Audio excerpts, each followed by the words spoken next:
Kayo'y nakikinig sa Target on Air. Target on Air.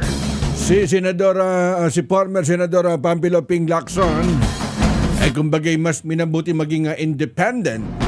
Di ba kasama po siya dun po sa koalisyon ng administrasyon at maraming nagulat dun sa binanggit po ni Senadora Amy Marcos mas minabuti pong tumindig na lang po mag-isa. Ang bahaging ito ay hatid sa inyo ng San Pedro Coliseum. Kaya nga sa isang Facebook page mga kaibigan, panoodin po natin si Senador Amy Marcos. Taus-puso ang aking pasasalamat kay Pangulong Bongbong na sa kabila ng galit at labis na kalupitan ng ilan, ako'y pinagtanggol niya at naisama pa sa alyansa. Maraming salamat din sa nasyonalista at sa aking mga kaalyadong patuloy ang pagtangkilik sa akin. Naway manatili ang tiwala ninyo. 35 taon nang nakalipas ngayong araw mula nung pumanaw ang ama ko.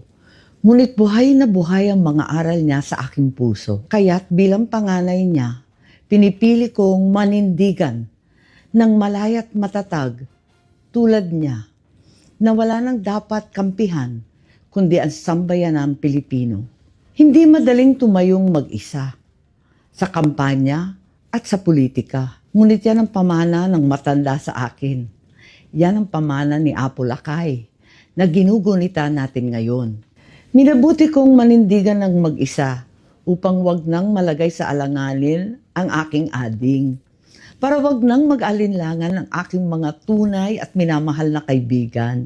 Pinipili ko na lamang manatiling malaya at tapat, hindi sa isang grupo, kundi sa bawat Pilipino. Bitbit ang aking mga nagawa para sa bayan nitong nakaraang termino. Mga batas na aking alay sa taong bayan at ang katotohanang hindi ako lumihis sa landas at prinsipyo ng aking ama.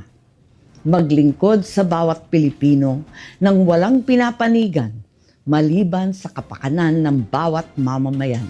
Sana'y patuloy ninyo akong unawain at mahalin. Yan po mga kaibigan yung naging tinig ni Senador Amy Marcos. At mamaya sikapin nga natin makausap dun sa kanyang official Facebook page mga kaibigan. Ako, samut-saring reaksyon. Eto, bumawas muna tayo ng mga ilang comment mula sa 0927-861-1921. Tama ang naging desisyon Karex ni Senador Amy Marcos dahil masyadong napapaligiran si President BBM, lalo na po ni Speaker Martin Romualdez. Eto, sabi naman po ng taga Gapan City, Nueva Ecija, pwede mong paniwalaan Karex. Siyempre kapatid niya yan. Hindi natin alam kung ano plan A, plan B nila. Basta kami solid Inday Sara Duterte, ha? At mamaya sikapin po natin makausap, ha? Hahanap po tayo ng linya at makausap natin si Senadora Amy Marcos sa pagbalik po natin. Kayo'y nakikinig sa Target on Air. Target on Air. Ang bahaging ito ay hatid sa inyo ng San Pedro Coliseum.